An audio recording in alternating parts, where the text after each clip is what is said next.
I've never seen or heard of anything like this. This seems to only be happening to gay men. We have to do something. It's such a modern story. I mean, to me, it's a story about ultimately how far would you go to save the ones you love. It's about this horrible, terrible, terrible time, but really what the movie's about is love.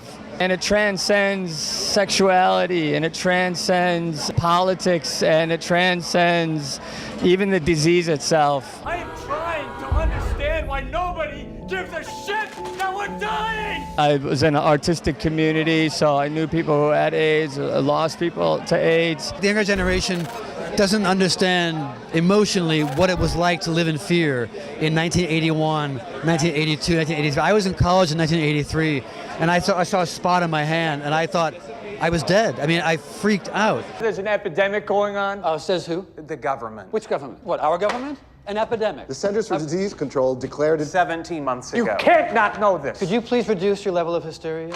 When you get to be a part of a story that, hopefully has some social significance, and a story that educated me when I was 14 years old about what was going on in the world, you kind of just check your ego at the door and do everything you can to just serve the story. I would have done anything to be a part of this movie. I think that the play is such an important play. I've seen it many times, I've read it, and so I would have walked across the background in this movie. It's such an important piece, and I feel really lucky to be involved in any way. I've seen over 300 patients. Where's this big mouth I hear you've got? Big mouth, a symptom?